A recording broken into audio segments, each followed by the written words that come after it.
right. Welcome to Integrate Yourself, everybody. I'm your host, Allison Pillow, and you can find me at AllisonPillow.com and finally thrivingprogram.com. Today, we're here with a very special guest, Rhiannon Heins. I hope I said that right. um, is it Haynes or Haynes? Hines, I'm so sorry. No, Is you've that got right? it, Did Allison. I It's get it? Rhiannon Heins. Okay. Yeah, no, That's the funny you've thing got it. about It's perfect. names. Like somebody will tell me how to pronounce it and then I'll talk, my mind will go somewhere else and I'll go back to it and I'm like, "Oh no, what was it? How do you say that again?" So thank you for being so kind about that. She's an intuitive channel author, energy healer, and the founder of Intuitive Rebirth Energy-Work Method. She dedicates her life to her soul work, and underpinning her vision at every stage of her journey has been a desire to initiate as many gifted light workers as possible into their roles on earth at this time. Rhiannon has spent the past 10 years working and lecturing as a remedial massage therapist, teaching yoga, meditation, and breath work, and for facilitating yoga teacher training internationally. Now, using her signature intuitive rebirth energy work method, Rhiannon is empowering healers to step into their power as high earning transformational energy workers. In October 2022, she launched her best selling book, The Keepers of the Light Codes, a channeled text to initiate light workers into their soul led mission here on planet Earth. Rhiannon, thank you so much for being here. Welcome to the show. Hey, Allison. Thank you so much for having me. It's awesome to be here. Yeah, it is something we have been cooking up for some time now. We had to reschedule a couple times, but finally we made it happen. And congratulations Yeah, on all your books, by the way. I also published a book in 2022, so I know how that goes and how that can be such a major process. And you're now working on your third book, so that's just really incredible. yeah, thank you. And congratulations on your book as well. Thank Yeah, you. it's the writing the book is the easy bit, I have now learned. Yeah, it's the integration of like the It's information everything that after, comes right? after. Yeah, absolutely. Yeah, yeah, I experienced that as exactly. well. So yeah. Yeah, and now so yeah, I launched the Keepers of the Light Codes last year, and now probably within the next couple of months, the next book, which is the Intuitive Rebirth, is gonna be getting published and released. So that's super exciting. Oh, that's incredible. Well, congratulations. Yeah. It's like you're birthing a new life form when you birth a book, right? It's an incredible process. And then yes, it does have its own energy when it comes into the world. So it's really a fascinating kind of thing. Yeah, process for sure. Well, I Absolutely. yeah. So I wanted to just start with I would love for you to share. You can start by sharing a little more about what you want to with the audience about who you are as well as what you've been working on. But one of the things that I would love to start with is the soul's mission, understanding your purpose and how the soul guides us, because this has been a major I mean, I've run into this lately as like we've had in it, we're going to speak a little bit more in the light worker language in this episode, and I'm going to say like this is when we shift timelines, which we've been doing a lot of lately. It's like part of the way I've experienced is part of myself is in that last timeline. I have to retrieve it and bring all my focus back into this timeline so that I'm all here. And with that, sometimes I feel like we kind of lose our soul's purpose, because we were kind of stuck back in another purpose, and now we're here and changing the purpose again. So that's how I've been seeing it lately, because I've been doing a lot of deep diving myself to recalibrate that for myself. And then some of it, I think my purpose is still aligned with who I am and what I'm doing, but it's just a little bit different each time. We do those timeline jumps. So I would love for you to get Right. into that topic as well. Yeah, right, for sure. So I'll start with my take on the soul mission, because this is actually such a huge part of what I teach and such a huge part of the message in the books and in the energy work modality that I teach, Intuitive Rebirth.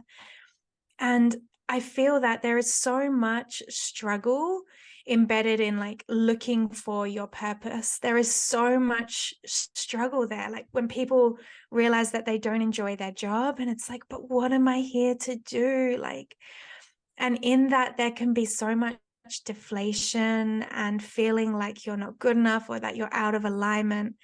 And I feel like so much of this human journey is actually looking for that soul mission, that soul purpose, so that we can ultimately just feel fulfilled and like our life has true meaning.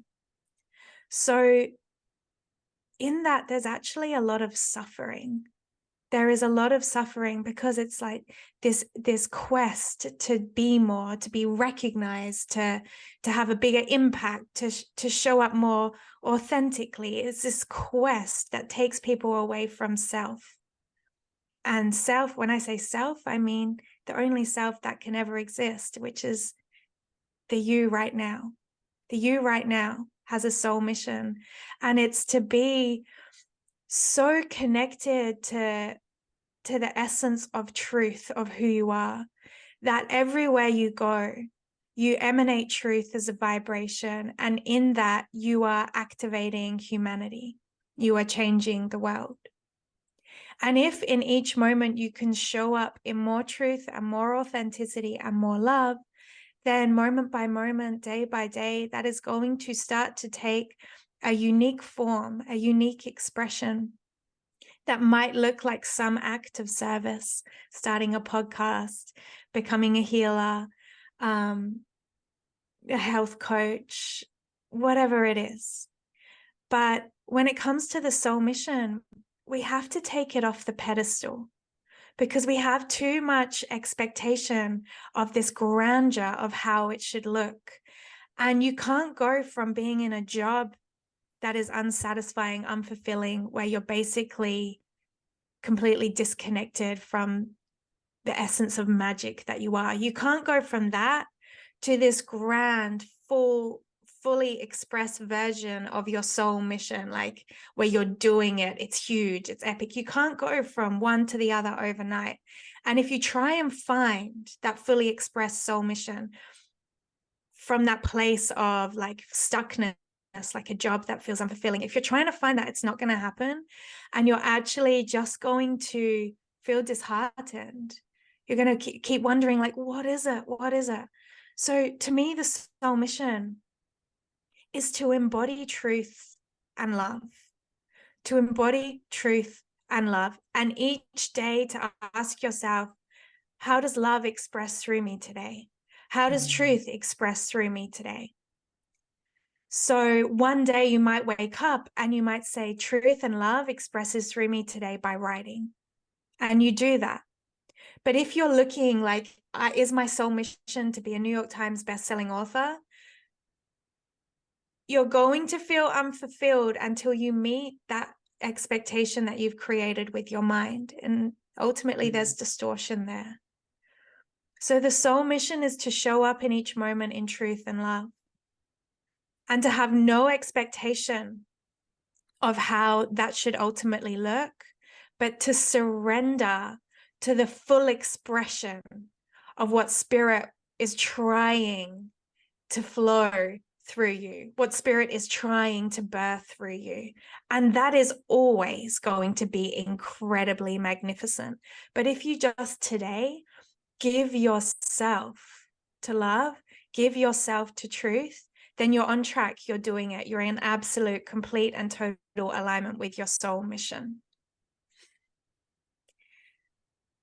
And the beautiful thing about that is that the soul mission, the soul purpose for every single person is so unique that it cannot be taught by another.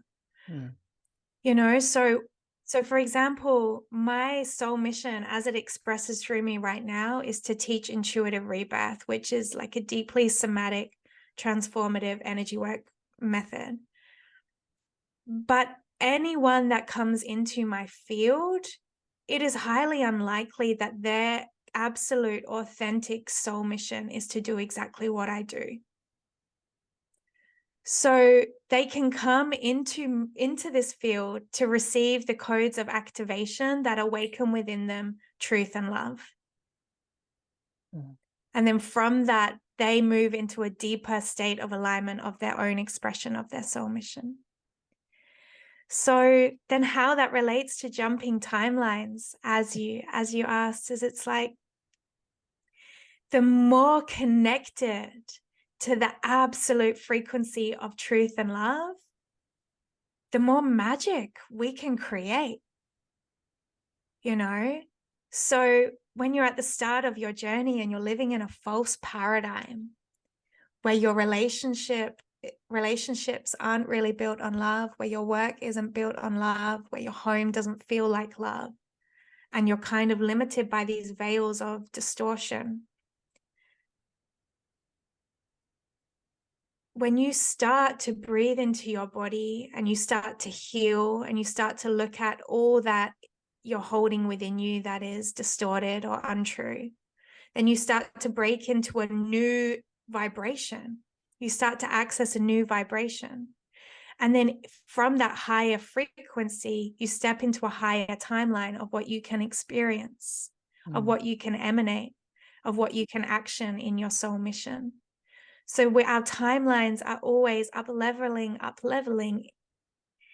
in alignment with our own ability to be in a higher frequency, a higher vibration. So truth and love to me 10 years ago looked like not partying so hard, right? Like not partying so hard, being kind to myself, like in my early 20s, like being kinder to myself, recorrecting my thoughts that were judgmental of myself or of others. And at that point, I was a lecturer in remedial massage, and that was the reflection of my soul mission at that time, at that level of truth and love, of that vibration. And then when I upgraded my body, I started to heal deeply. I started to upgrade my thoughts. Then boom, I opened a yoga studio. And it's sort of like I left that whole remedial massage timeline behind. Right. I moved into yoga teaching, you know, and boom, boom, boom, this kept happening over and over. So yeah, that's my take on the soul mission and timelines. Oh, that was beautiful. You said so much there that just really, oh, I felt it resonated with me so much, and what I've personally experienced and also seen other people experience too.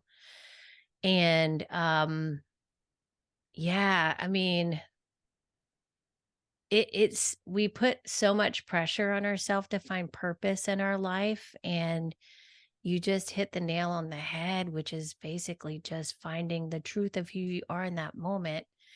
And like I say, just loving yourself as unconditionally as you can in that moment. That's all you can really do. And so, that is the truth of, like, you're like, I loved how you used the best-selling author example, because I think we try to strive for these successes or goals that we see other people doing outside of ourselves, and we think that's what we're supposed to be doing, or that's what in order to be successful, I must do that. I must take that path. But like you said, it may be just doing what you're doing right now. And that could be loving and satisfying enough for you, like just really caring so deeply for yourself, like you said, taking those steps of self care and leading you to that next step in your life of purpose, right? Yeah, exactly. But the beautiful thing is also honoring that we are the most powerful creators in all of existence. Like we are source, you know, we have that light of the creator within, and therefore our ability to create is limitless. So when you start to heal and come into yourself and move into that vibration of love where you love yourself and you're on the path of finding the truth of who you are. And then you get an idea drop in, and it's like, do you know what? I think I could be a best-selling author. Or I think I could have a really successful podcast. And then you get that idea drop in, right? If you can hold that vision, because that vision has been seeded to you by the divine. If you are in an energy of love and you receive a vision, that's the divine seeding you with more direction and more clarity for your mission. So like at one point you got this idea, right? I'm going to start this podcast. And when you were fully in your heart with it, it would have felt limitless. Mm. And like when our energy drops and we get into fear and we start to feel like what we're doing is not enough, then the energy of what we're creating contracts. But if we can stay in our heart with something, then we stay in the frequency of creation. And then we can start to vibrate messages into the field. Like, I am a best-selling author. I am a successful healer. I am like, and you start to feel that with no attachment, just to play in the field of creation. Then it's going to happen very, very quickly. So the soul mission is not about like forcefully having an idea and pushing and striving and thinking I'm not enough or I'm not on purpose until I achieve that. The Mm. soul mission is about showing up with love in every moment, about being open to receive visions and ideas when we're in that energy of love. It's about having the courage to action those visions. That's the big piece. The courage, knowing, okay, that vision was seeded to me by the divine. Therefore, I'm fully supported in the creation of this vision. Having the courage to create, but then having enough non-attachment that when it stops feeling like love, you just let it go. You Mm. just let it go. And then you wait for the new vision to seed in. It's like this beautiful dance between creation from a space of love and trusting the present moment enough to kind of not care, to surrender. Yeah, I love that. That is beautiful. Yes, because it's more about, like you're saying, inviting the allowance of it and surrendering to that. And if it's speaking to your heart, if you're inspired to take the action, you do it until it's not inspiring anymore, I suppose is what I heard you say. Yeah. Yeah. Yeah, yeah. And we can be so inclined to overcomplicate things, Oh but yeah, the I've done that many times. direction that, yeah, Yeah. I like need these complicated meanings. And it's like the path of alignment is the path of joy. Mm. So it's like if there's no joy there, it's not it. Yeah, And it's not to exactly. say that every day is gonna, yeah, it's like it's not to say that every day is gonna be easy. It's like, of course, we're gonna have to move through our fears. We're gonna have to dig deep to overcome obstacles and challenges. But ultimately, every time that we do that, we should be expanding into more and more joy. Yeah. So And like that's it's the so thing. simple. Our path is joy. Yeah, so that's the kind of discernment there for people and not pushing it past a place of non-joy. So like, to because some people like I don't know. I know I was a gymnast when I was younger, and so I would just keep pushing and pushing and pushing and sticking with something and pushing past the resistance, right? Physically and mentally and emotionally. And so this is although gymnastics was and I'm also I see the light of being an athlete and how wonderful that was for me, and also realize how much that played a part in my development and how I now, and have seen the world and how it relates to creation in a way. And for me, it's been a path of willing it through. And then I would say probably the last maybe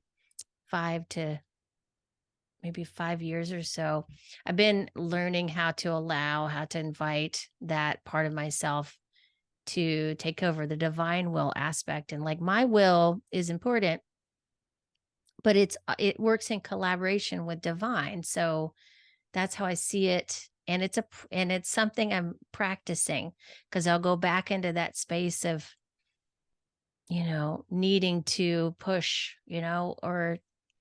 and I would push so hard that I would just numb myself to know like when to stop, in some ways Mm, when I was an athlete, because you are, I mean, that is what we're called to do when we're in a sport like that. We're pushing past the point of pain, right? So eventually we have no real indication of when to stop and when to keep going, so that's something I've yeah. worked with, and that's bringing that up for me right now. As you speak that, I'm like, wow, yeah, that's interesting, because I think that's been my biggest challenge, is just learning the discernment with that. But the more I let go and connect more with my inner child and really be and I don't attach to the performance aspect of creativity, then it really feels joyful for me, you know?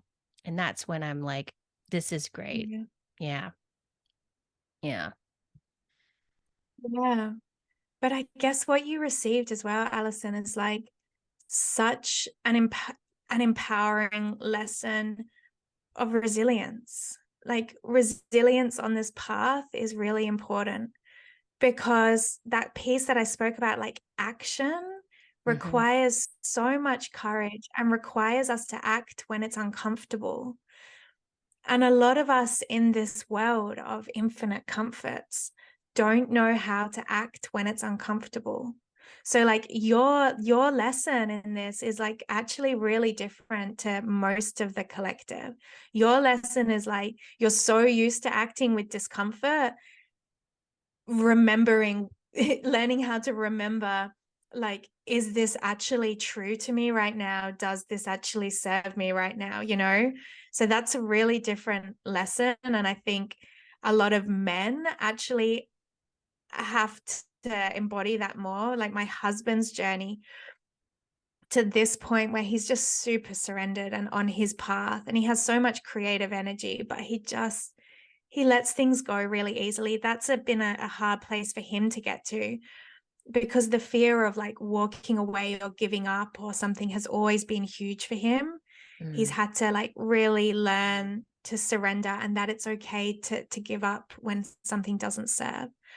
But actually a lot of the collective is on the other end of the spectrum, where we want this life that is so comfortable, but we want miracles.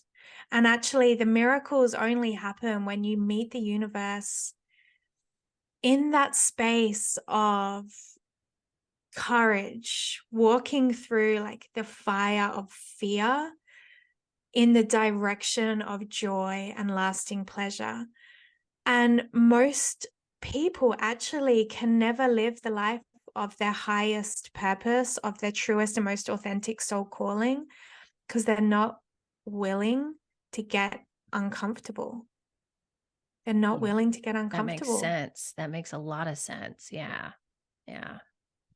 Because you have to be Yeah. uncomfortable to, um, yeah, there has to be risks that you have to take, and putting yourself out there, right? And like you said, the courage has to be there to it's really even more what I've seen with people most recently is just a lot of it's taking a lot of this is like the big fear for people to feel what they're not feeling, and like have the courage to do that. And it's and that's been really big, for the people that I've worked with, for the experience I've also done with myself.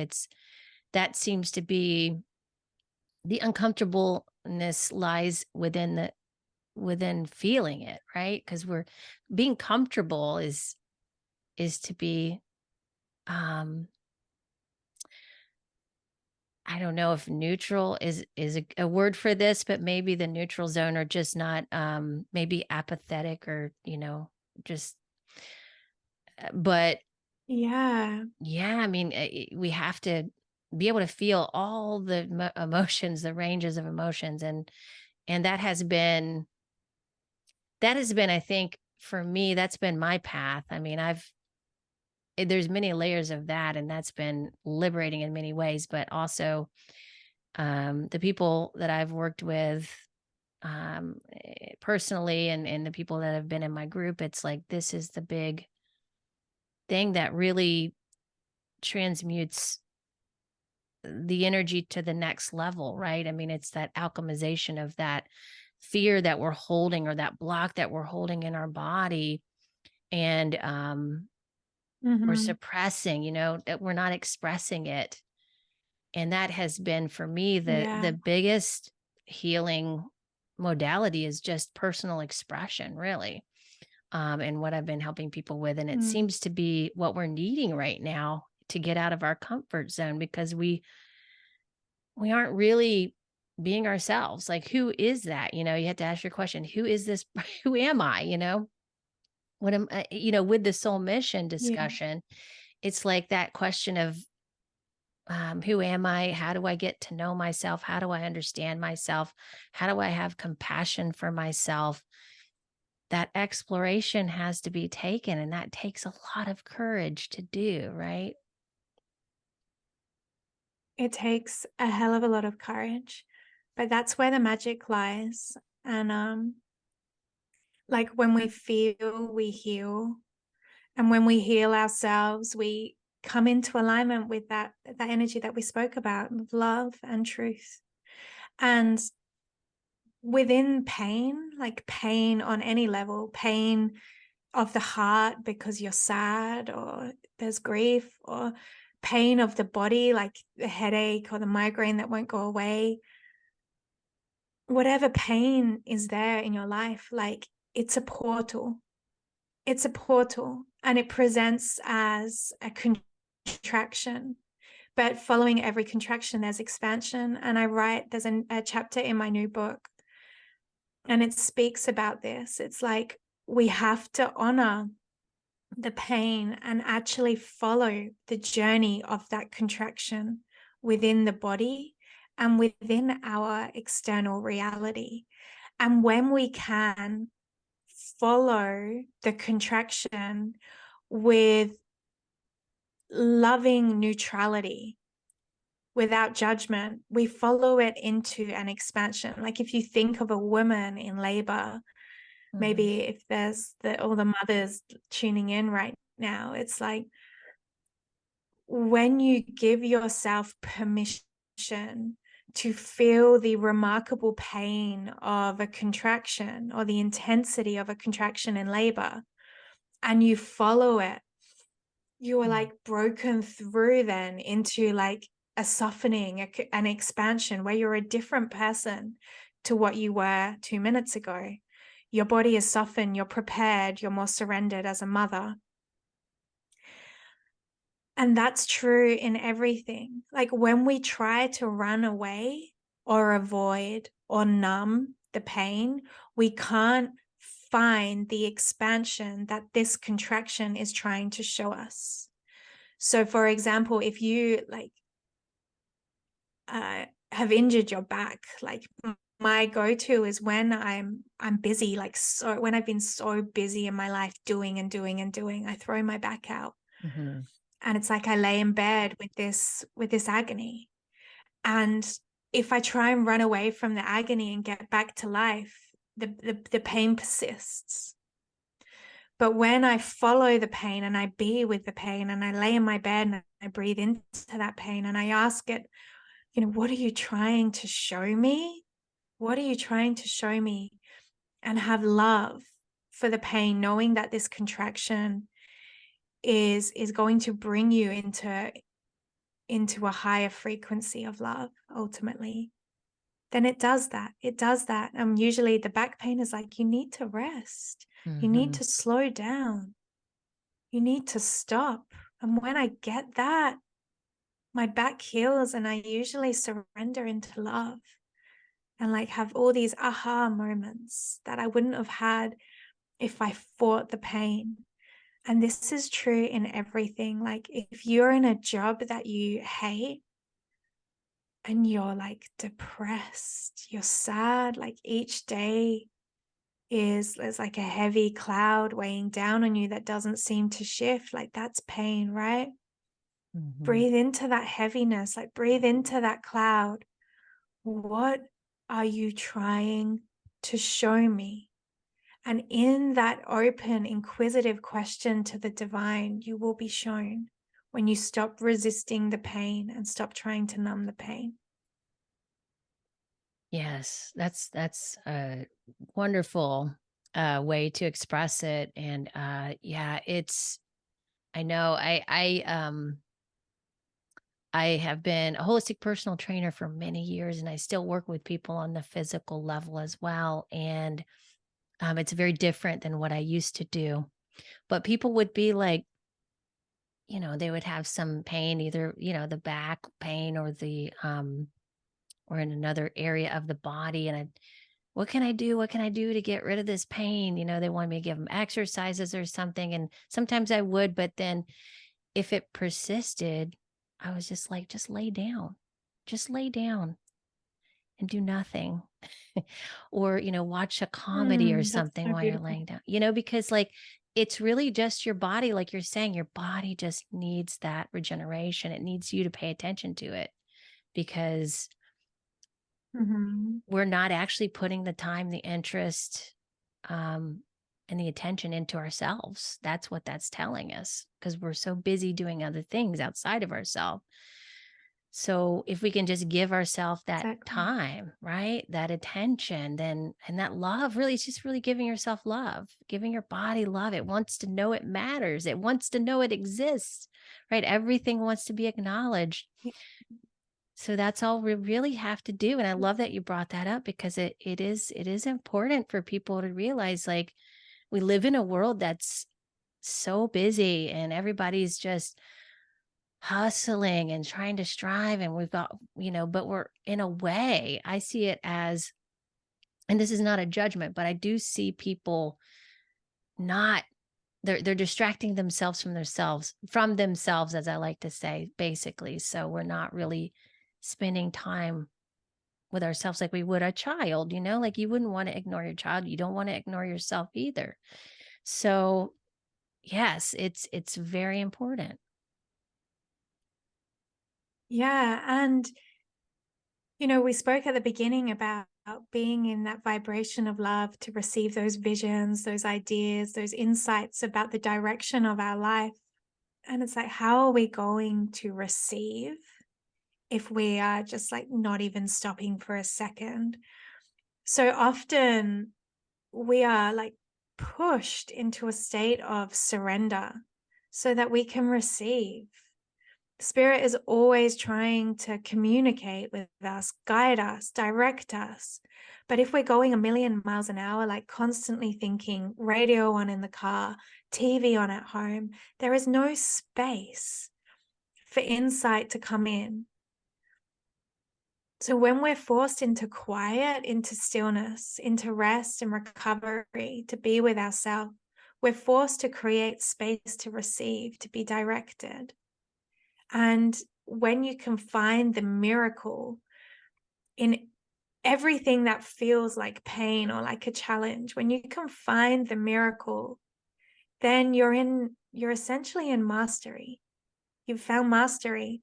And life becomes this beautiful dance, this beautiful journey of contraction, expansion. And each time you're in that contraction, it's like, oh my gosh, I wonder where I'm heading. Like something beautiful is about to happen. And it's just a perspective shift. And with that change of perspective, a miracle does drop in because we are that powerful as creators.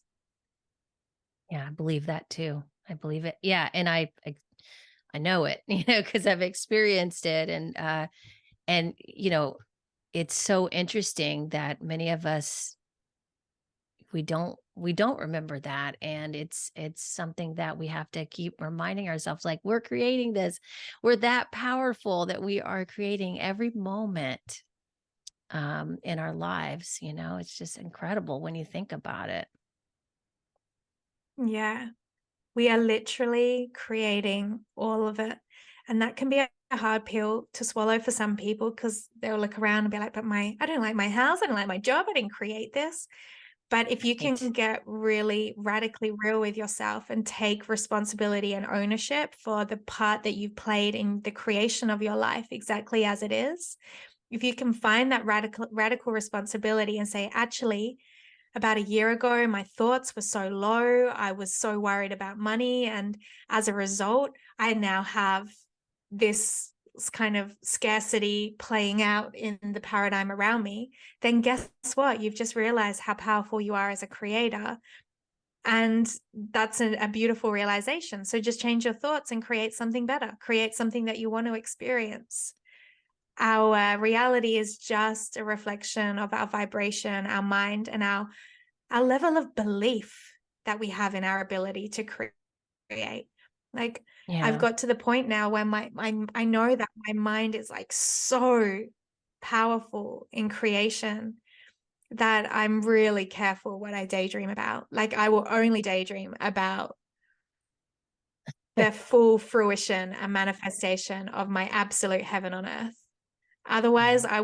I won't, because my mind is too powerful to create, and everyone's mind is that powerful. And when you get that piece, you become such a rapid creator, manifester of your heaven on earth, because you wouldn't let any negative thought cross your mind because you know it's just not worth it.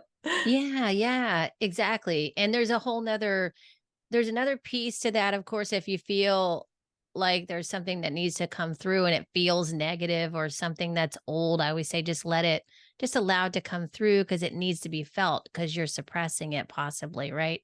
But and then that liberates Yeah, you, but I right? feel like yeah, absolutely. But what we need to feel and heal, it doesn't come into the mind.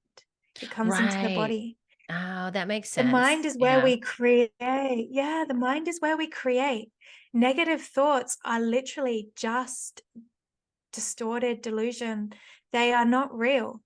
They are not real. And they're usually like thought form is coming into us through, like in the shamanic realm, we would call it like entity or lower frequency that we can tap. And thought form is not real. We can have complete mastery and control of all thoughts. There isn't a single thought that needs to be healed. It just needs to be changed. All It's right. the body that we heal, you know? So when sadness arises, we don't need to have thoughts connected to the sadness. We can just go into the energy that we're feeling. And actually, when we have no thought around the sadness, it's just pure energy. It will transmute much quicker because the thoughts, the stories that feed the energy body, the feeling body, they can keep us in a perpetuating loop of thought, emotion, thought, emotion, thought, emotion. And it's not real energy that needs to be healed. When the mind is clear and having high vibrational thoughts, and yet one day we get all this anxiety arise, that is what we need to be with. Mm. Or all this sadness arise, that's what we need to be with. And we do that by creating space, going into a quiet room, sitting on the grass, breathing into your body, and it's coming into that pain body, into that contraction, inhaling to feel it and exhaling to give it voice, to give it sound, like ah. And if we just hold ourselves like that, tears might come, like anger might come, a roar might come, laughter might come, and then we feel different after. And it's not connected to the mind, it's spontaneous. It's in the inner shamanic infinite realm of the feeling body.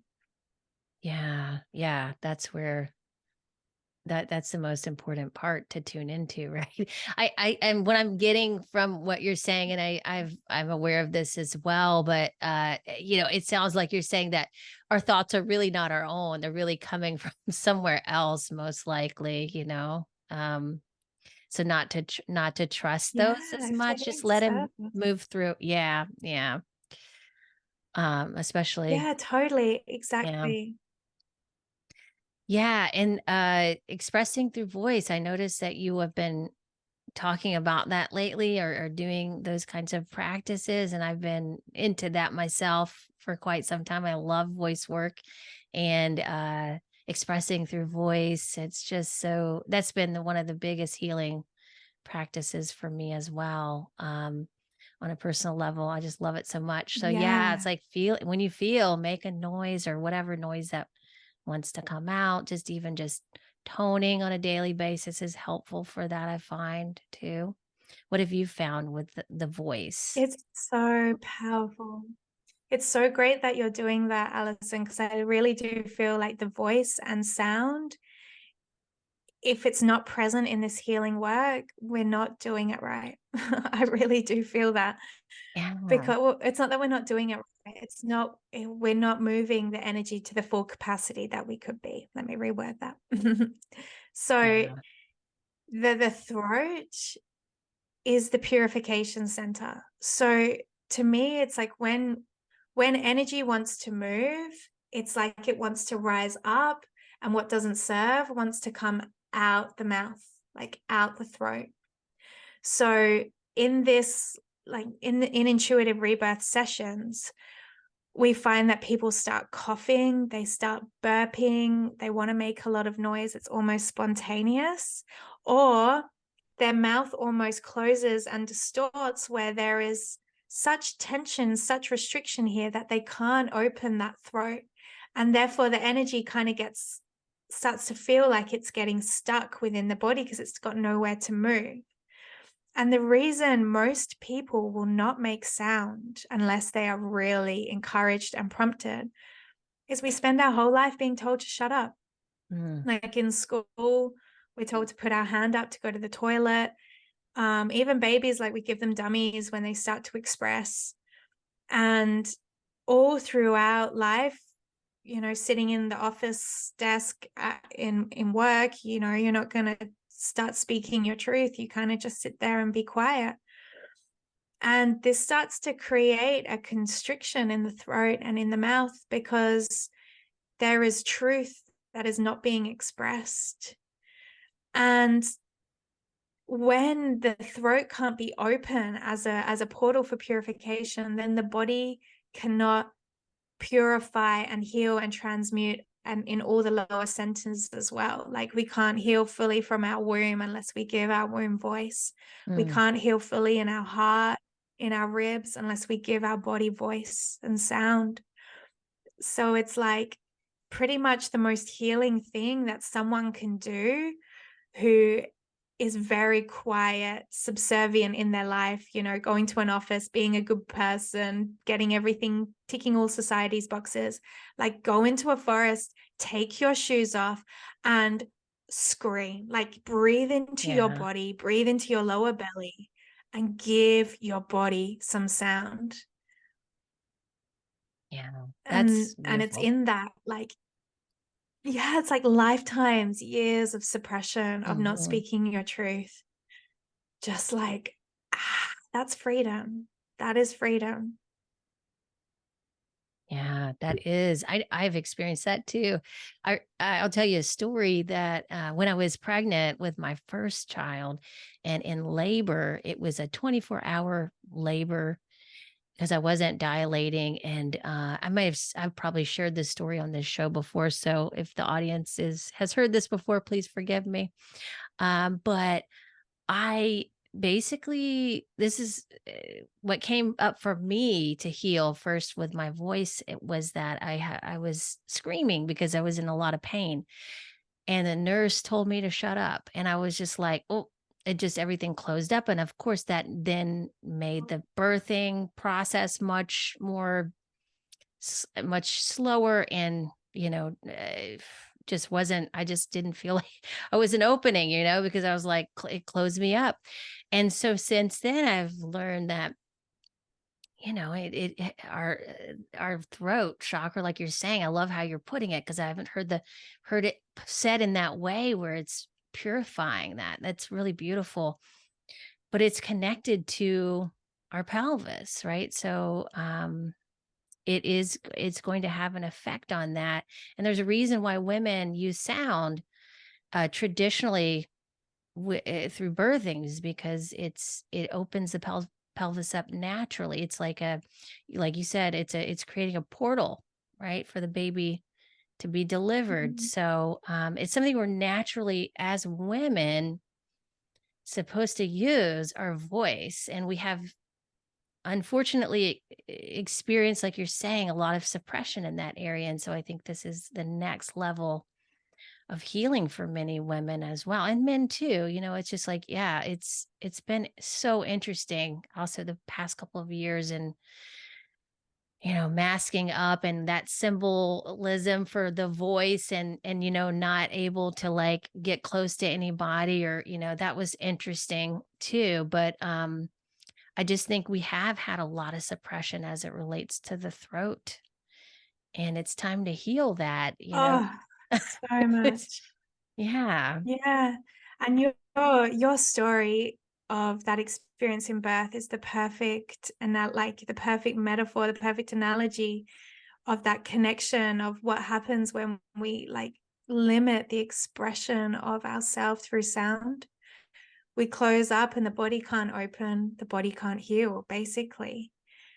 And yeah, it's women, but it's also men, because the like there's so much suppressed like collective rage and sadness within the men, and there's no encouragement or teaching of a healthy way to express that incredible life force power that's like, wow.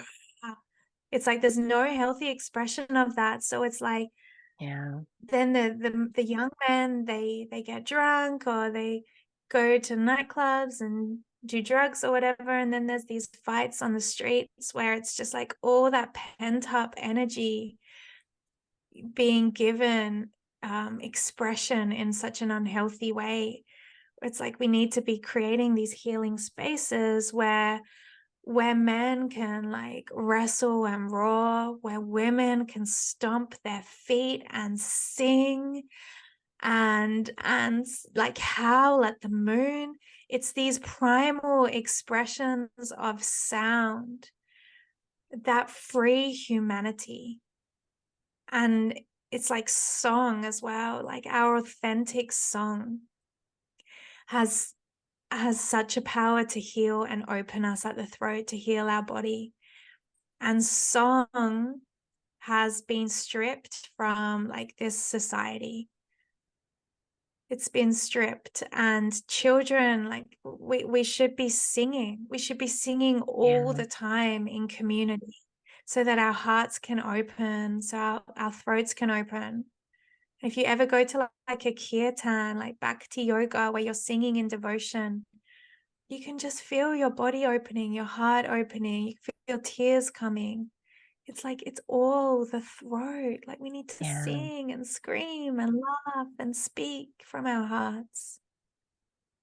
Yeah, we're here to express ourselves that way. And yeah, I don't remember the name of the book. Well, there's another book that I'm reading as well that is all about finding your authentic voice, and I'll link it as if people want to see that book too, as well as your books, of course. And it's so interesting. There's so many things we don't know about the voice. It's we're there's some cultures that consider your voice signature when you were young, and that's your voice. That's like they recognize, acknowledge that's your voice, that's your signature with Wow. that. And they sing, right? They sing, they use it, and they acknowledge that. Wow, that's beautiful. I feel like what we've been more taught in the modern culture is that your voice has to sound a certain way to even sing, like you need to have a certain kind of Yeah.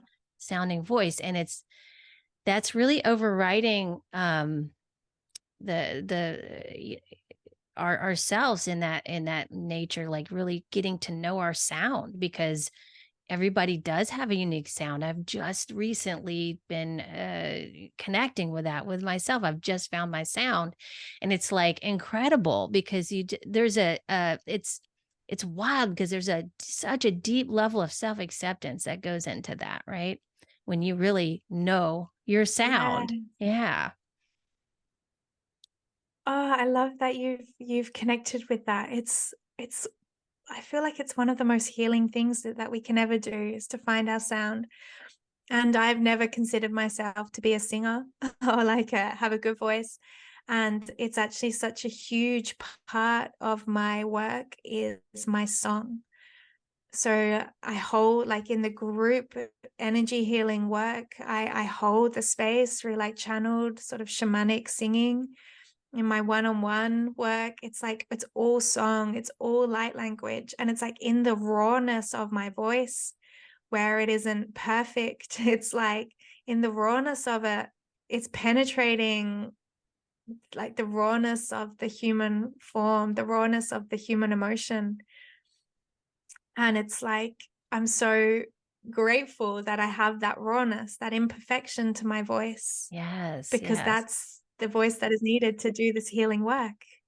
Yeah, who's to say it's not a good voice or what, or, like we're always judging, right? Like who's saying that, Yeah. because it's like you said, there's like a certain tone that you need for that particular moment, right? Or the healing that needs to happen. Yeah. Yeah. Well, when we just give ourselves to our body, we just surrender ourselves to what is and to the divine and to the energy that's moving. And we allow song and sound to flow from that. Everyone's voice is divine, like Yes. so divine. And on our retreats, we always have a voice activation, and it's like accessing the ancestral pain through the body and accessing the soul as a frequency, and then allowing that to rise up as song. And I just spend, as I hold that space with my beautiful friend Britt, as I hold that space, I literally just spend that whole workshop in tears because I'm so moved into the humility of witnessing, you know, the mother who's 50 who has suppressed her voice her whole life, like Mm, breaking open as yeah. this like wild free woman, like singing in liberation. It's just the most beautiful thing in the world. Yeah. Oh my God, that is so beautiful. Oh, wow. It's amazing that you get to witness those kinds of things because that's a really, yeah, that's such a beautiful process. Well, we're coming up on the hour, but if you have time, I would love to get into the intuitive birthing book and your method, right? Because we've touched on that some, but we haven't really gotten into that too deeply today. Yeah. Sure. So I teach a modality. It's called the Intuitive Rebirth Energy-Work Modality, and it's it's really the template that activates healers into their full authentic power. And what we're doing, we teach this online, but also in the retreat format. So we have a 7-day practitioner retreat in January in Bali. And there's still some space if your listeners are feeling that, are feeling that pull. So basically, people are coming from all different walks of life into this container. Some of them are really experienced healers of all different modalities, like Reiki or breathwork facilitators, or spinal flow or kinesiology or whatever. Like there's so many incredible healers that come. Some people have never laid their hands on another person's body, but just know they need to be there. So there's all these different people that gather, but the intention is that everybody activates into the fullest expression of who they are as a healer. So my way of healing very intuitively, very shamanically, is so unique to me. and it's not going to be the same as anybody else's. And what happens with healers is they're learning all these modalities. They're trying to fit themselves into a block, into a box, like into a template, and it's Mhm. feeling inauthentic. So they're doing all these different modalities and then trying to find a way to sandwich them together, and it's actually still feeling inauthentic. So Yeah. what intuitive rebirth is, it's like, okay, what if we left this all behind and we create the space that is so safe where you fully get in touch with the divine and you surrender your need to impress, to do a good job, Mm. and you set the intention that the highest work be done for this beautiful person that wants to be healed, that the greatest healing and transformation that can take place with the will of Great Spirit takes place today, and that you open intuitively to receive a blueprint of how that needs to look. So Yeah. that's the intention. And with that intention and some very simple methodical guidance points around directing the breath and the hands and the touch and the safety of the container, what we see then is a whole room of the most phenomenal healers who are just doing it, using their drums intuitively, connecting to their light language, their soul song, using their hands. And what we're seeing is a room full of people being healed who are just breaking through in whatever way they need to with so much grace, Yeah, that's with so beautiful. much grace and no expectation. Yeah, so for some people it's huge, it's these huge releases. For some people it's these subtle shifts, these like subtle realizations and everything in between. But yeah, it's the healing, it's the energy work method that is like destroying rigidity I in the so healing space. yeah, yeah, totally. Yeah, yeah, it's and, like, I can relate to what you're saying. I've done so many learned so many different healing modalities, and eventually I was just, like, am I gonna be this, like, person who is healing, on a table, or am I gonna do it, like, with people in a gym setting, like, it's like I started just playing around with that, and I just was gonna do it wherever it was, wherever we were. And I think it goes into what our next kind of topic about intuition. I feel like it's like, once you have gotten to that space, like you're talking about, where you bring people into that space where they can really connect with themselves on that higher level and channel that healer that knows intuitively where to go with people because they're just reading the energy, right? Or picking up on it, or and that kind of thing. Uh it just becomes an intuitive act, and you don't, you may have learned skills, but it's not like the skills aren't what make the healer the best healer, right? It's their intuition in a way. Yeah, and it's their intuition and it's their ability to surrender surrender the whole healing session to the divine, to Great Spirit, and your capacity to take someone into the depths of their healing is basically a reflection of your capacity to surrender to the highest frequency of love and Great Spirit. So it's like the more I've been able to do that, the more like every one-on-one session that I do now, I suppose it looks like an exorcism. Yeah. Yeah. And at the start, it does. Yeah, it Yeah, really yeah. does. And it Yeah. is. From a shamanic Yeah. perspective, like it is. I've Whereas at seen the some start of pictures my on your work as a healer, website, I so I wouldn't be able to do that. yeah, Yeah, yeah, it's I know what you're saying. Like, if you guys go to her website, you'll see what she's talking about. But I think that is because those things just they come out how they come out, right? And sometimes very abruptly. Yeah, with people.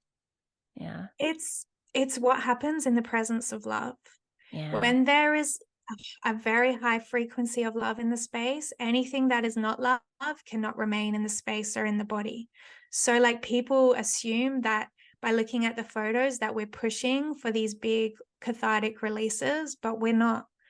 We actually have no intention of that taking place. the work is with Great Spirit, with the divine, and with the frequency of love. And when you bring that much love into the space, and you have that much trust and that much safety there, Yeah.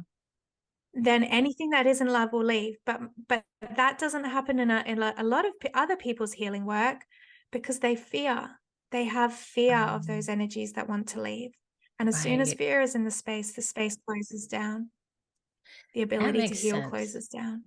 That makes sense. Yeah. Because it is a Yes, natural so intuitive. occurrence.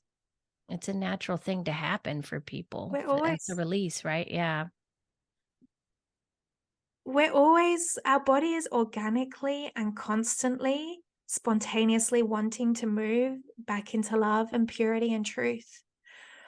And when we create a container of safety and love, that just fast tracks. It just fast tracks. So Yeah. those releases are really big and spontaneous, but they just feel like love, and you can see like freedom coming back into the body. You at the end, there's like tears of joy and liberation like rolling down the person's cheeks, because it's like, I'm so happy that I feel free now. Yeah. And so what intuitive rebirth is it's like teaching safety in the 3D realm. Like, how do you hold someone in safety for that release? How do you know specifically what to do and where energy is moving so you can embody that safety and trust? And then how to access the highest frequencies of love with your intention and your intuitive guidance to facilitate the deepest healing work that can possibly take place. That's powerful. Yeah. Beautiful. Thank Well, you. thank you so much. And gosh, yeah, I would love to go to one of your retreats, but I don't know if I'll be being in Bali anytime soon. But um, I don't know if I'll be able to travel that far anytime soon. But would I would love to, if it is maybe in Costa Rica or something. I might do that because it sounds really incredible, and I'll definitely get your second book when it Absolutely. comes out too. Yeah, that just really Thanks. sounds like such a gift for healers right now, because there is a lot of even within the healing realm, there's a lot of disempowerment with that, right? So we have to like really step into our power and trust, and create that container of safeness for people so that they can just naturally let these things go, because it's just it is a natural thing for people to, like, when you, like you're saying, bring in that higher frequency of love, to shed the stuff that is no longer Absolutely. needed. Yeah. So please do me Yeah. a, yeah, go ahead. Yeah. Sorry, that's my Sorry, I was husband just gonna walking by. say it's just Letting the dog the out. first time I saw him walk by, I Yeah. actually thought it was like, I wasn't sure if it was a human or a spirit. I was like, wow, what's going No, on in it's a real that guy. space? Yeah. I'm glad he moved past so quickly the first time. He was like, But yeah, we kind of changed my office around. So now, like, if he has to let the dog out, he's got to open the door and go by this way. But I'm not in the corner anymore. But yeah, yeah. Sorry. Go ahead and say what you were saying though. but I was gonna say, well, something I always say, it's like my favorite saying in this work, it's just like it's just giving it over to God, like just like Yeah. letting go of all struggle, all resistance, and just surrendering to God, to the divine. And in that, we spontaneously heal. So it's just aligning with that frequency. Yeah, just connecting to God, connecting to source, whatever you want to call it. It's just like there is an unlimited amount of energy there. It's like there's no scarcity when we can, connect fully to that. Absolutely. Yeah. So thank you. Well, please leave my audience with where they can find you, when your next book's coming out, any websites or links. I'll, of course, include those in the show notes, but please let them know what you're offering right now. Sure. So head over to intuitiverebirth.com and you'll find all of the details for the retreat in January. And you can also do the level 1 online training as well, if you're ready to just like dip your toe in. So the retreat will be the level 1 and 2. So you can find all that information on intuitiverebirth.com. And then I'm on the social media where you can find me is Instagram. So that's the only one that we're really on.